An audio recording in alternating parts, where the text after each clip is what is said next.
Hi ఇవాళ నేను medical myths about ageing all about ageing చెప్తున్నాను. అంటే అపోహలు వయసు అయ్యే కొద్దీ ఏజింగ్ అంటే వయసు అయిపోతున్న కండిషన్ని ఏజింగ్ అంటారు. అంటే 50 ఏళ్ళు 60 ఏళ్ళు దాటుతున్న వాళ్ళని ఏజింగ్లోకి కన్సిడర్ చేస్తారు. ఆ ఏజింగ్ వచ్చినప్పుడు కొన్ని మిత్స్ ఉంటాయి, కొన్ని అపోహలు ఉంటాయి. ఆ అపోహల గురించి నేను డిస్కస్ చేద్దాం అనుకుంటున్నాను. First, physical deterioration. అంటే ఫిజికల్గా ఇంకా ప్రాబ్లం వచ్చేసింది, మనకి ఎక్సర్సైజ్ చేయలేము, మనం ఇంకెన్నాళ్ళు బతకలేము, ఇది ఏజ్తో పాటు వచ్చిందే అని ఒక అపోహ ఉందన్నమాట. సో ఆ ఫిజికల్ డిటీరియేషన్ అనేది ఎంతవరకు ఉందో చూసుకొని మనం ఎక్సర్సైజ్ని ప్లాన్ చేసుకుంటే దాన్ని మనం ఫైట్ చేసి ప్రివెంట్ చేయొచ్చు. Physical problems we can fight or prevent the physical problems with that appear with age with the help of exercise. Healthy diet తీసుకొని ఎక్సర్సైజ్ రెగ్యులర్గా చేసుకొని అలా చేసుకుంటే ఏజింగ్ అనేది పెద్ద ప్రాబ్లం అవ్వదు. నెక్స్ట్, ఓల్డర్ అడల్ట్స్లో ఎంతో కొంత age related conditions, age associated conditions ఉంటాయి. డిప్రెషన్ ఉంటుంది, మెమరీ ఇంపైర్మెంట్ ఉంటుంది, యూరినరీ ఇన్కాంటినెన్స్ ఉంటుంది. ఆ ఏజ్ అయిపోయింది అందుకే వచ్చినాయి, ఏజ్ అయిపోయింది అందుకే వచ్చినాయి, ఏజ్ అయిపోయింది అందుకే వచ్చినాయి అనుకుంటూ ఉంటారు. కానీ అవి ఎలా కంబ్యాట్ చేయాలి, డిప్రెషన్ నుంచి బయటికి ఎలా వచ్చేయాలి, మెమరీ ఇంపైర్మెంట్, మెమరీ లాస్కి ఏమైనా బ్రెయిన్ గేమ్స్ ఆడుకోవాలా, యూరినరీ ఇన్కాంటినెన్స్కి నైట్ టైం వాటర్ తాగకూడదు, జాగ్రత్తగా ఉండాలి, లేకపోతే డైపర్స్ వేసుకుని మేనేజ్ చేసుకోవాలి. అలాంటివి కొన్ని టెక్నిక్స్ ఉంటాయి, కొన్ని థెరపీస్ కూడా ఉంటాయి. సో ఆ థెరపీస్ తీసుకోవడం వల్ల ఈ ఇష్యూస్ని సార్ట్అవుట్ చేసుకోవచ్చు. అది ఒక అపోహ మాత్రమే. దీనివల్ల ఏజింగ్ వచ్చేసింది ఇంకా నా పని అయిపోయింది అనుకోవడం అపోహ. అది ఆ అపోహలోంచి బయటకు వచ్చి మనం ఏం చేయాలో అనేది ఆలోచిస్తే మనకి హ్యాపీగా ఉంటుంది. ఇన్ షార్ట్ ఏంటంటే యాక్టివ్గా ఉండడం, సరిగ్గా తినడం, బ్యాలెన్స్డ్ మీల్స్ తీసుకోవడం, యాక్టివ్ సోషల్ లైఫ్, ఫ్రెండ్స్ ఫ్యామిలీతో మెయింటైన్ చేసుకోవడం, పాజిటివ్ అవుట్లుక్ ఉండడం వల్ల ఈ ఫిజికల్ డిటీరియేషన్ అనేది ఓల్డర్ ఏజ్తో పాటు వచ్చినా దాన్ని మేనేజ్ చేసుకోవచ్చు, వెల్ మేనేజ్డ్గా చేసుకోవచ్చు. నెక్స్ట్ అపోహ, older adult should avoid exercise. నేను ఇంకా పెద్దవాడిని అయిపోయాను, నేను ఎక్సర్సైజ్ చేయకూడదు అంటారు కొంతమంది. ఎంతో కొంత ఎక్సర్సైజ్, నుంచునే ఎక్సర్సైజెస్ చేయలేకపోతే కూర్చునే ఎక్సర్సైజెస్ అన్నా చేసుకోవచ్చు. లేకపోతే పడుకుని చేతులు అవి అటు ఇటు, కాళ్ళు అటు ఇటు లేపి తిప్పుకోవచ్చు. లేదు ఒక్కోసారి మంచం మీద పడుకునే కాళ్ళు ఎత్తి పెట్టుకోవచ్చు గోడకి. సో అది కూడా ఒక ఫార్మ్ ఆఫ్ ఎక్సర్సైజ్ కిందే. వీనస్ ఫ్లో బాగుంటుంది. So any form of exercise as you age, మీకు ఏజ్ అయ్యే కొద్దీ ఎనీ ఫార్మ్ ఆఫ్ ఎక్సర్సైజ్ మీకు కార్డియోమెటబాలిక్ ఫిట్నెస్ మెయింటైన్ అవుతుంది, బ్రెయిన్ హెల్త్ కూడా మెయింటైన్ అవుతుంది. తర్వాత ఒక రీసెర్చ్లో ఏంటంటే 451 ఓల్డర్ అడల్ట్స్ని 3 గ్రూప్స్ కింద డివైడ్ చేశారు. First group 1 year of heavy resistance ట్రైనింగ్కి వెళ్ళారు. Second group moderate to intensity training అదే టైంకి 1 ఇయర్కి వెళ్ళారు. థర్డ్ గ్రూప్ అసలు ఎక్సర్సైజ్ చేయలేదు, వాళ్ళు కంట్రోల్స్ కింద ఉన్నారు. సైంటిస్ట్ ఏం కనుక్కున్నారంటే ఎవరైతే ఎక్సర్సైజ్ చేశారో, ఎవరైతే హెవీ రెసిస్టెన్స్ ట్రైనింగ్ చేశారో, లేకపోతే మోడరేట్ ఇంటెన్సిటీ ట్రైనింగ్ చేశారో వాళ్ళకి బెటర్ మజిల్ స్ట్రెంగ్త్ మెయింటైన్ అయింది when compare to other groups, third group. So దాన్ని బట్టి తెలిసింది ఏంటంటే ఎంతో కొంత ఇంటెన్సిటీ ట్రైనింగ్ కూడా చేసుకోవచ్చు, కానీ అది పర్సన్ని బట్టి, మనిషిని బట్టి ఉంటుందన్నమాట. మన ఏజ్ని బట్టి, మన వేయింగ్ స్కేల్ని బట్టి, మన బిఎంఐని బట్టి, మన కెపాసిటీని బట్టి, మన క్యాలరీ ఇంటేక్ని బట్టి, మన స్టిగ్మా బట్టి, మన స్టామినాని బట్టి, లేకపోతే మన స్వెట్ క్యాపబిలిటీ అంటే ఎంతవరకు స్వెట్ చేయొచ్చు దాన్ని బట్టి, మన బ్లడ్ షుగర్స్ని బట్టి, మన బీపీ, బ్లడ్ ప్రెషర్ మేనేజ్మెంట్ని బట్టి చాలా ఫ్యాక్టర్స్ ఉంటాయి, ఇంకా చాలా ఫ్యాక్టర్స్ ఉంటాయి. సో అవన్నీ కన్సిడర్ చేసుకుని మనకి ట్రైనింగ్ ఇస్తారు ఫిజికల్ ట్రైనర్. సో ఆ ఏ ఎక్సర్సైజెస్ చేసుకోవాలనేది అతనే చెప్తాడు. సో ఏజ్ అయిపోయే కొద్దీ జిమ్కి వెళ్ళకూడదు, జిమ్ చేయకూడదు అనే మిత్ నుంచి బయటికి రండి. ఇంకా ఏంటంటే రెగ్యులర్ ఎక్సర్సైజ్ వల్ల ఆల్జీమర్స్ డిజీజ్, డెమెన్షియా డెవలప్ అవ్వడానికి ఛాన్సెస్ తక్కువ. ఎవరైతే రెగ్యులర్ ఎక్సర్సైజ్ చేస్తున్నారో వాళ్ళకి కాగ్నిటివ్ ఇంపైర్మెంట్ తగ్గుద్ది, కాగ్నిటివ్ ఇంపైర్మెంట్ అనేది ఉండదు, ఆల్జీమర్స్ డిజీజ్ వచ్చే ఛాన్సెస్ తక్కువ ఉంటాయి, డెమెన్షియా వచ్చే ఛాన్సెస్ తక్కువ ఉంటాయి.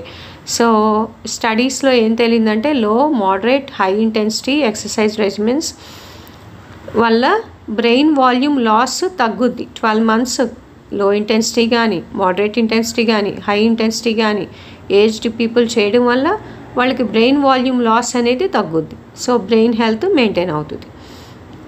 కానీ మీకు ఏదైనా మెడికల్ కండిషన్స్ ఉన్నాయి, ఆస్టియోపోరోసిస్ ఉంది, లేకపోతే సమ్ అదర్ మెడికల్ కండిషన్స్ ఉన్నాయి, హై ఫ్రాక్చర్ రిస్క్ ఉంది, అప్పుడు మీరు ఏ హై ఇంపాక్ట్ ఎక్సర్సైజెస్ చేయకూడదు, ఏ లో ఇంపాక్ట్ ఎక్సర్సైజెస్ చేసుకోవాలి, లేదా సింపుల్ వాకింగ్ చేసుకోవాలా, లేకపోతే మజిల్ గెయిన్కి ఇంట్లోనే కూర్చొని సిట్టింగ్ ఎక్సర్సైజెస్ చేసుకోవాలా, స్క్వాట్స్ చేయొచ్చా లేదా, ప్లంజెస్ చేయొచ్చా లేదా, పుషప్స్ చేయొచ్చా లేదా, ఇవన్నీ మీ మెడికల్ ప్రొఫెషనల్తో మీరు డిస్కస్ చేసుకోవచ్చు. So optimal exercise recommendations global consensus ఇచ్చేసింది. ఓల్డర్ అడల్ట్స్లో కూడా హెల్త్ లాంగివిటీ పెంచుకోవడానికి ఎక్సర్సైజ్ అనేది చేయాలి. Older adults need less or more sleep, ఇది కూడా మిత్. ఎక్కువ పడుకుని పోదాము లేకపోతే తక్కువ పడుకుని పోదాము, నాకు ఏజ్ అయిపోయింది ఇంక నేను పడుకోవడం తప్ప ఏం చేస్తానంటారు పెద్దవాళ్ళు. అస్తమానికి పడుకుంటారు, 24 గంటలు పడుకునే ఉంటారు, అది కూడా బ్యాడ్. అస్సలు పడుకోరు, ఇంకెందుకు పడుకోవడం, నాకు నిద్ర పట్టట్లేదు అనేసుకుంటారు. సో ఎంతసేపు పడుకోవాలో అంతసేపు పడుకోవాలి. యూజువల్గా ఏజ్ అయ్యే కొద్దీ స్లీప్ ఫ్రాగ్మెంటెడ్గా ఉంటుంది అనమాట. సో ఎప్పుడైతే ఈ స్లీప్ ఫ్రాగ్మెంటెడ్గా ఉంటుందో మనకి ఏజ్ అయ్యే కొద్దీ సరిగ్గా నిద్ర పట్టదు, డీప్ స్లీప్లోకి వెళ్ళము. So CDC centres for disease control and prevention ఏం రికమెండ్ చేస్తుందంటే 61 to 64 years of age men కానీ ఉమెన్ కానీ 7 to 9 hours స్లీప్ ఉండేలాగా చూసుకోండి. 9 hours పడుకుంటే ఇంకా మంచిది. పీపుల్ ఏజ్డ్ 65 ఆర్ ఓల్డర్, 65 ఉన్నారు లేకపోతే 65 కన్నా పెద్ద వయసు వాళ్ళు 7 to 8 hours of sleep night time ఉండేటట్టు చూసుకోండి. సో దాన్ని బట్టి చెప్పడం ఏంటంటే అట్లీస్ట్ 7 to 8 hours స్లీప్ ఉండాలి. Day time 1 hour 2 hours nap అంతగా మనకి స్లీప్ షెడ్యూల్కి కన్సిడర్ అవ్వదు. సో నైట్ టైం స్లీపే కన్సిడర్ అవుతుంది. ఎందుకంటే సర్కేడియన్ రిథంలో నైట్ టైం స్లీప్ వల్లే మనకి అన్నీ తగ్గుతాయి, నెగిటివ్ ఎఫెక్ట్స్ తగ్గుతాయి, డిప్రెషన్ తగ్గుద్ది, కన్ఫ్యూషన్ తగ్గుద్ది, టెన్షన్ తగ్గుద్ది, యాంగర్ ఉండదు, ఫెటీగ్ ఉండదు, ఇరిటబిలిటీ ఉండదు. సో స్లీప్ ఎప్పుడైతే లేదో ఇవన్నీ వచ్చేస్తాయి. ఎస్పెషల్లీ ఇన్ అడల్ట్స్ ఇవన్నీ ప్రాబ్లమ్స్ అయిపోతాయి. ప్లస్ స్లీప్ ఇంటర్ఫిరెన్స్ ఉంటుంది కొంతమందికి. కొంతమంది బీటా బ్లాకర్స్ తీసుకుంటారు, కొంతమంది బ్రాంకోడైలేటర్స్, కార్టికోస్టెరాయిడ్స్, డైరెటిక్స్. ఈ మెడికేషన్స్ వల్ల ఎంతో కొంత ఇంటర్ఫిరెన్స్ విత్ స్లీప్ ఉంటుంది. ఎస్పెషల్లీ డైరెటిక్స్ మధ్య మధ్యలో లేవాల్సి వస్తుంది వాష్రూమ్కి. సో దానివల్ల నిద్ర సరిగ్గా పట్టదు. సో అలాంటి వాళ్ళు ఇంకా స్లీప్ హైజీన్ మెయింటైన్ చేసుకొని ఆ పడుకున్నంతసేపు ఎంతసేపు పడుకుంటున్నామో లెక్కించుకొని 7 to 9 hours నిద్ర ఉండేటట్టు చూసుకోవాలి. లేదండి నేను రోజు 7 to 9 hours పడుకుంటాను, వన్స్ ఇన్ 15 days నేను 12 hours పడుకుంటున్నానంటే అది కూడా మంచిదే. అది కూడా స్లీప్ థెరపీలో మనకి హిప్నోసిస్ థెరపీలో స్లీప్ థెరపీలో కన్సిడర్ చేస్తున్నారు. ఎందుకంటే 2 weeks ఇది ఏజింగే కాదు, మామూలు అడల్ట్స్కి కూడా ఏంటంటే రోజంతా ప్రతిరోజు 7 to 9 hours స్లీప్, 7 hours కానీ లేకపోతే 8 hours కానీ లేకపోతే 9 hours sleep night time.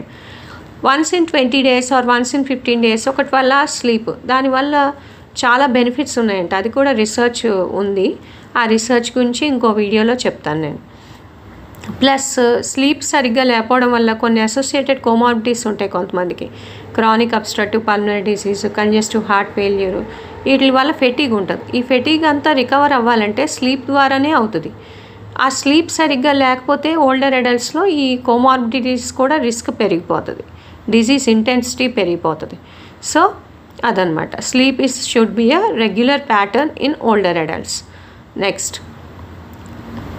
Only women get osteoporosis. ఉమెన్కే వస్తుంది ఆస్టియోపోరోసిస్ అనేది లేదు కదా. ఓల్డర్ పీపుల్లో అందరికీ కామనే, బోన్స్ అందరికీ ఫ్రెజైల్గా అయిపోతాయి. So any age any sex osteoporosis can get affected అయిన either males or females. So అది కూడా ఒక మిత్ అనమాట.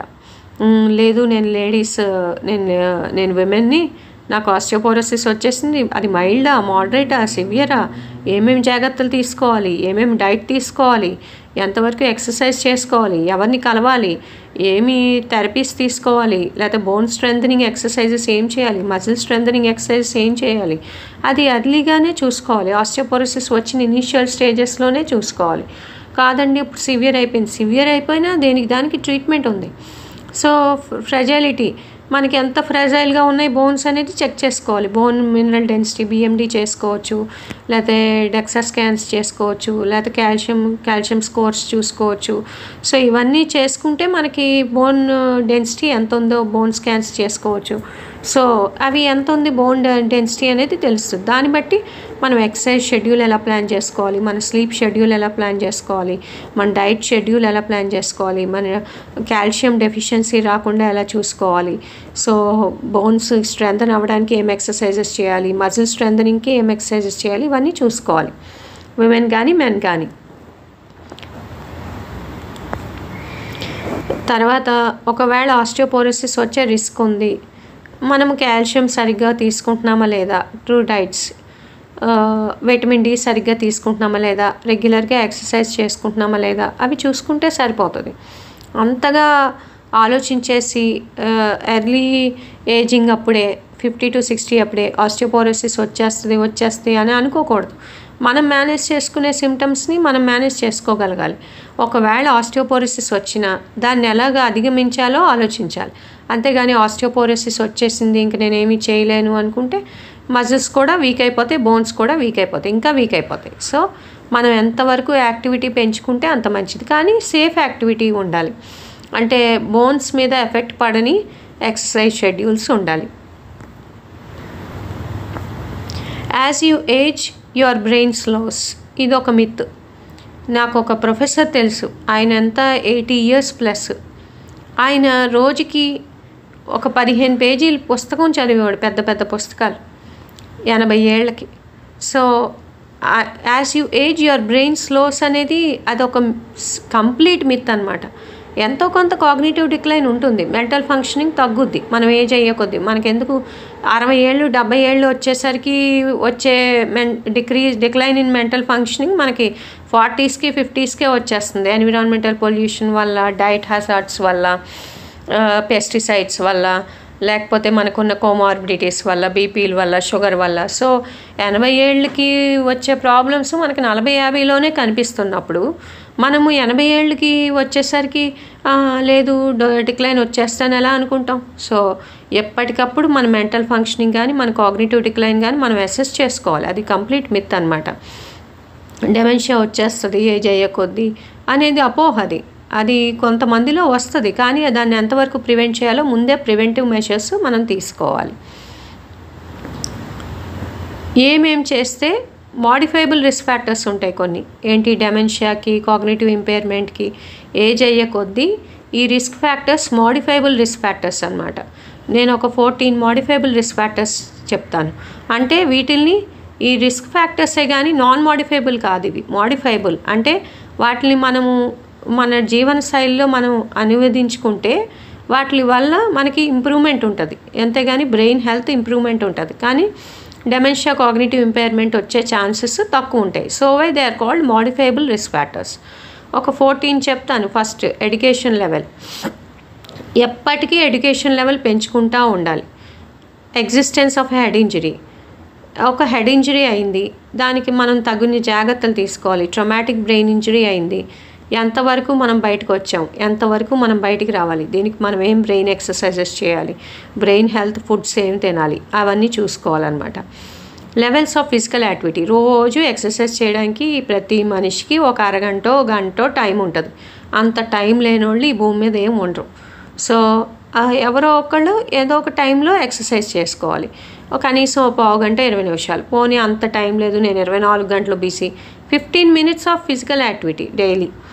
Next, smoking habits. స్మోకింగ్ ఇప్పుడు దాకా చేశాను, 40 years 50 years చేశాను, ఇంకెందుకులే, ఇంకెలాగో ముసలాళ్ళు అయిపోతే నేను ఇంకా స్మోక్ చేస్తారు. అలా కాదు, మీరు ఏ రోజైతే స్మోకింగ్ ఆపేస్తారో ఆ రోజు నుంచి మీకు హెల్త్ డిటీరియేట్ అవ్వకుండా హెల్త్ బెనిఫిట్స్ వచ్చేస్తాయి.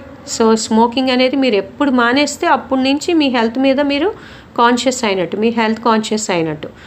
అసలు ఇప్పుడు ఈ జనరేషన్లో, ఈ జనరేషన్లో, అసలు ఇప్పుడున్న జనరేషన్లో 20th centuryలో అసలు విమెన్ కూడా స్మోక్ చేసేస్తున్నారు మెన్తో పాటు. ఇంకా ఉమెనే ఎక్కువ చైన్ స్మోకర్స్ ఉంటున్నారు. సో ఆ హ్యాబిట్ నుంచి బయటికి ఎలా రావాలి, నేను డీ అడిక్షన్ ఎలా తీసుకోవాలి, గ్రాడ్యువల్ డీ అడిక్షన్ ఎలా తీసుకోవాలి, పర్సిస్టెంట్ డీ అడిక్షన్ ఎలా తీసుకోవాలి, హజార్డ్స్ లేకుండా ఇంట్లో ఫ్యామిలీకి ప్రాబ్లం రాకుండా నేను స్మోక్ చేయకుండా ఎలా ఉండాలి, పొల్యూషన్ కాజ్ చేయకూడదు స్మోకింగ్ చేసి, ఇవన్నీ మన మైండ్లో పెట్టుకుని స్మోకింగ్ ఆపుకోవడానికి జాగ్రత్తలు తీసుకోవాలి. దానివల్ల కూడా dementia risk, cognitive impairment risk తగ్గుద్ది స్మోకింగ్ ఎప్పుడైతే మానేస్తారో. Next alcohol consumption.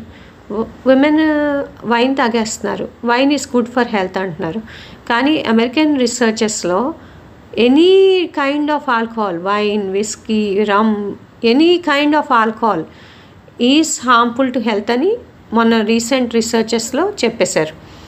1 ounce 2 ounce లేదంటే నేను 1 ounce తీసుకుంటున్నాను, నేను 2 ounces తీసుకుంటున్నాను, నేను perfect healthy. No, it has an impact on the body's health whether it is women or men.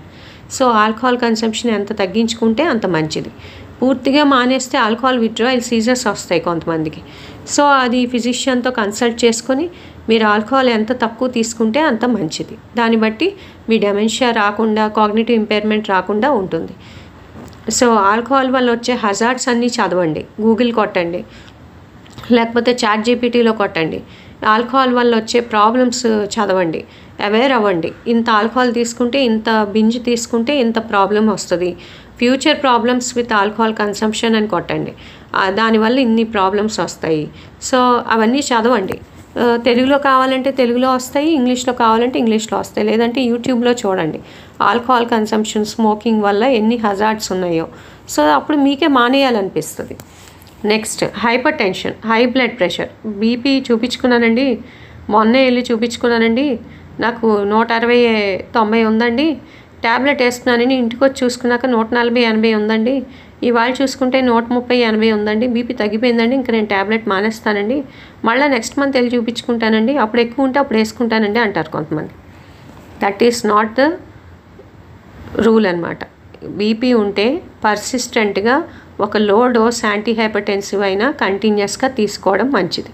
మధ్య మధ్యలో ఒకరోజు తీసుకోవడం, మధ్య మధ్యలో ఒకరోజు మానేయడం. లేదు ఫ్లక్చువేషన్స్ ఉంటున్నాయి, చాలా సివియర్ హైపోటెన్షన్ వచ్చేస్తుంది, లేకపోతే చాలా సివియర్ హైపర్ టెన్షన్ వచ్చేస్తుంది, మీ ఫిజిషియన్తో డిస్కస్ చేసుకుని డెసిషన్ తీసుకోండి. అంతేగాని మీ అంతటికి మీరు సొంతంగా మీరు బీపీ మాత్రలు మానేసాను నేను, ప్రాబ్లం లేదు అనేసి అనుకోకండి. ఈ బీపీ వల్ల కూడా డెమెన్షియా, కాగ్నిటివ్ ఇంపైర్మెంట్ వచ్చి బ్రెయిన్ హెల్త్ ఇంపైర్ అవుతుంది. సో బ్లడ్ ప్రెషర్ మేనేజ్మెంట్ అనేది one of the modifiable risk factor. Next cholesterol. ఇంట్లో దోశ తింటారు, బయటికి వెళ్ళి చపాతీ తింటారు, బయటికి వెళ్ళి మళ్ళీ ఒక బర్గర్ తింటారు, ఇంకొక చోటుకి వెళ్ళి పూరీస్ తింటారు. సో ఎక్కువ డైట్ తీసేసుకుంటారు, బింజ్ ఈటింగ్. లేదా కొంతమందికి ఫెమిలియల్ హైపర్ కొలెస్ట్రాలీమియా ఉంటుంది, లేదా కొంతమందికి బ్యాడ్ డైట్స్ ఉంటాయి. సో ఆ బ్యాడ్ డైట్స్, బింజ్ ఈటింగ్ వల్ల కొలెస్ట్రాల్ పెరుగుద్ది. సాచురేటెడ్ ఫ్యాట్స్ ఇంటేక్ ఎక్కువ ఉంటుంది, హోమ్ డైటే తీసుకుంటారు కానీ సాచురేటెడ్ ఫ్యాట్స్ ఎక్కువ తీసుకుంటారు, దానివల్ల కొలెస్ట్రాల్ రైజ్ అయ్యే ఛాన్సెస్ ఉంటాయి. సో ఇవన్నీ కొలెస్ట్రాల్ని మేనేజ్ చేసుకోవడానికి ఏమేమి చేయాలి గూగుల్లో క్లియర్గా ఇస్తారు, ఈట్ హార్ట్ హెల్తీ ఫుడ్స్ అని. నట్స్, సీడ్స్ తీసుకుంటే కొలెస్ట్రాల్ని రెడ్యూస్ చేసుకోవచ్చు omega-3 ఫ్యాటీ యాసిడ్స్ వల్ల. ఫిష్ తీసుకుంటే దానివల్ల omega-3s ఎక్కువ ఉంటాయి కాబట్టి కొలెస్ట్రాల్ లెవెల్స్ తగ్గించుకోవచ్చు. LDL cholesterol reducing foods, HDL increasing foods. High density lipoprotein అంటే good cholesterol, low density lipoprotein LDL అంటే బ్యాడ్ కొలెస్ట్రాల్. ట్రైగ్లిసరైడ్స్ ఇంక్రీజ్ అవుతాయి కొంతమందికి. So how to reduce my triglycerides అని కొట్టండి, how to reduce my LDL అని కొట్టండి, how to maintain my LDL cholesterol less than 70 అని కొట్టండి, how to increase my HDL cholesterol అని కొట్టండి. అంతా గూగుల్లో వస్తుంది, చాట్ జీపీటీలో వస్తుంది. సో దాన్ని బట్టి అవేర్ అవ్వండి, మీ కొలెస్ట్రాల్ లెవెల్స్ మీరే మేనేజ్ చేసుకోగలరు. Next obesity. నాకు 60 ఏళ్ళు వచ్చినాయి, ఇంకేం ఒళ్ళు తగ్గుతానులే అంటారు. 60 ఏళ్ళు కాదు కదా, 80 ఏళ్ళకి కూడా ఒళ్ళు తగ్గొచ్చు, కానీ అది గ్రాడ్యువల్ వెయిట్ లాస్ అయి ఉండాలి. అదే సడన్ వెయిట్ లాస్ అయితే దానివల్ల బోల్డ్ అని సిస్టమ్స్, బోల్డ్ అని ఆర్గన్స్ మన బాడీలో ఎఫెక్ట్ అవుతాయి. సో గ్రాడ్యువల్ వెయిట్ లాస్ ఎలా అవ్వాలి?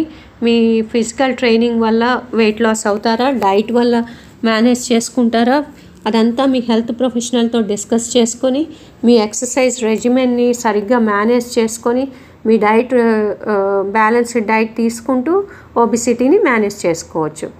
ఒబిసిటీ వల్ల కూడా లాంగర్ టర్మ్లో age related dementia, age related cognitive impairment వచ్చే ఛాన్స్ ఉంటుంది. So next diabetes. షుగర్ 400 ఉందండి, ఒక నెల క్రితం నిన్నే చూసుకున్నాను 100 ఉందండి అని చెప్తారు కొంతమంది.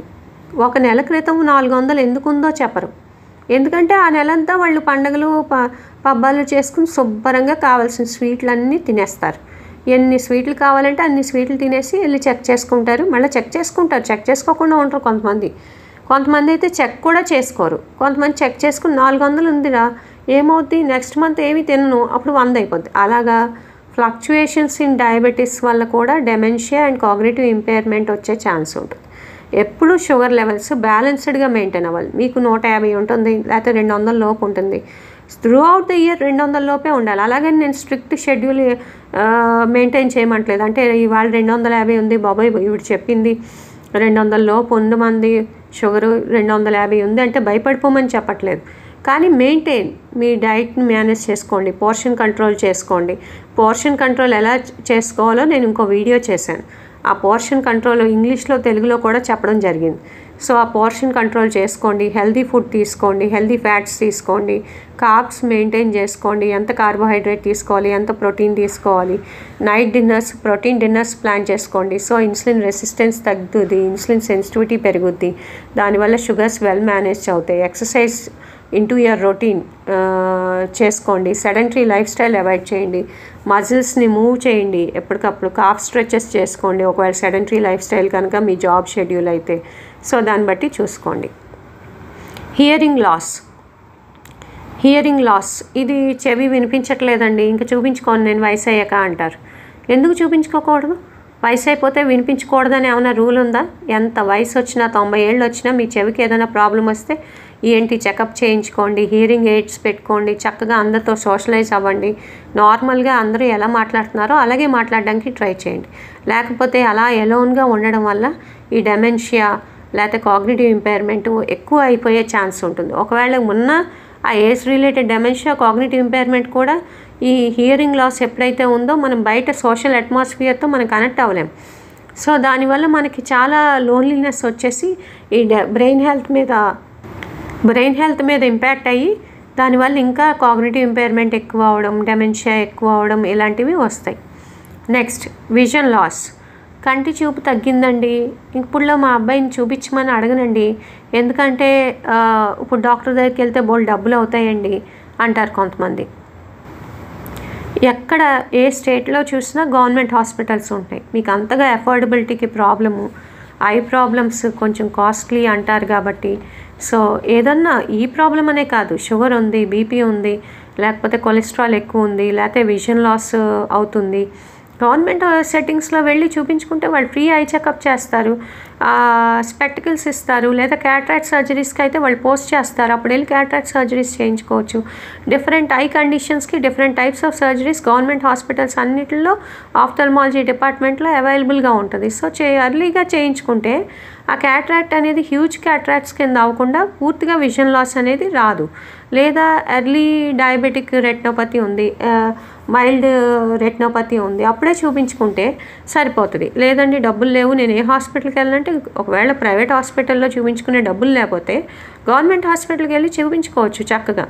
ఎవరో ఒకరిని తోడు తీసుకెళ్తే వాళ్ళు చక్కగా చూపిస్తారు, చక్కగా ఐ చెకప్ చేయిస్తారు, ఆఫ్థల్మాలజిస్ట్ కొన్ని డ్రాప్స్ ప్రిస్క్రైబ్ చేస్తారు అవసరమైతే, లేదా కొన్ని ట్యాబ్లెట్స్ ఇస్తారు, లేదు సర్జరీస్ అవసరం అయితే చేస్తారు. గవర్నమెంట్ హాస్పిటల్లో అన్ని ఆఫ్థల్మాలజీ గవర్నమెంట్ హాస్పిటల్స్లో అవైలబుల్, చక్కగా ఆఫ్థల్మాలజిస్టులు మంచిగా చూస్తారు.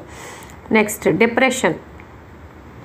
కొంతమందికి కొంచెమే డిప్రెషన్ ఉంటుంది, కానీ ఆ ఏజ్ అవ్వడం వల్ల ఏజ్ అయిపోయిందిరా నాకు అందుకే డిప్రెస్డ్గా ఉంటుంది అని కనీసం చెప్పరు. ఆ మాట కూడా చాలా డిప్రెషన్లోకి వెళ్ళిపోతారు. ముందు కొంచెమే ఉంటుంది, కానీ 1 ఇయర్ పెరిగే కొద్దీ అది ఎక్కువైపోద్ది. సో ఇనీషియల్గా డిప్రెషన్ ఏమన్నా ఉందా?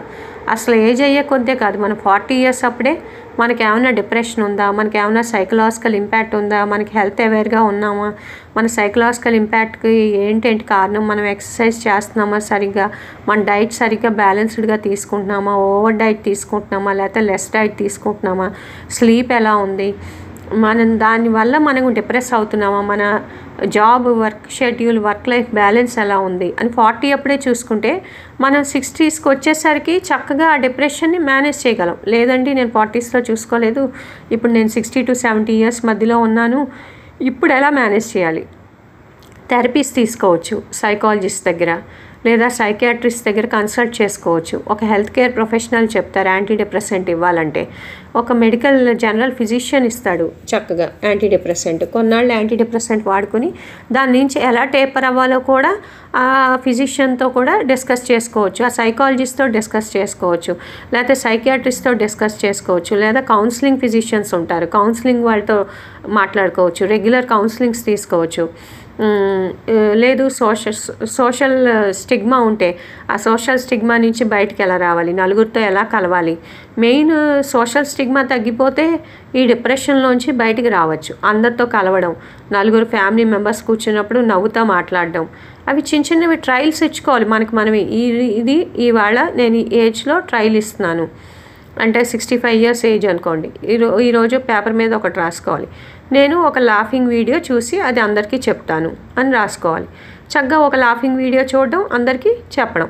వాళ్ళు నవ్వినా నవ్వపోయినా మళ్ళీ మనం పట్టించుకోకూడదు, మనం చెప్పామా లేదా అంతవరకే. మళ్ళీ వాళ్ళు నవ్వలేదు ఇంకా డిప్రెస్ అయిపోవడం, అది ఫ్యామిలీ మెంబర్స్కి ఉన్న స్ట్రెస్ వల్ల కొంతమంది నవ్వరు ఇంట్లో, పెద్దవాళ్ళు ఏమైనా జోక్ వేసినా. సో అది పెద్దగా పట్టించుకోకూడదు, మీ ప్రయాణంలో మీరే చూసుకోవాలి అలాంటివన్నీ. Next levels of social contact. ఇందాక చెప్పినట్టు సోషల్ స్టిగ్మా ఉండకుండా, అంటే అందరితో కలవడం, పెళ్ళిళ్ళకి వెళ్ళడం.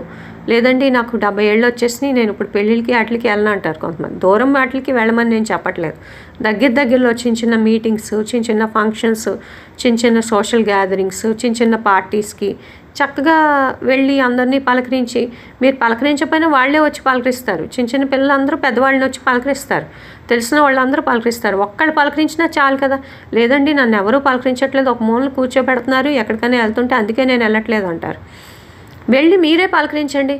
బాబు బాగున్నావా, అమ్మాయి ఎలా ఉంది, పిల్లలు ఎలా ఉన్నారు అన్నీ అడగండి. చక్కగా మీకే ఇంటికి వచ్చాక హ్యాపీగా ఉంటుంది.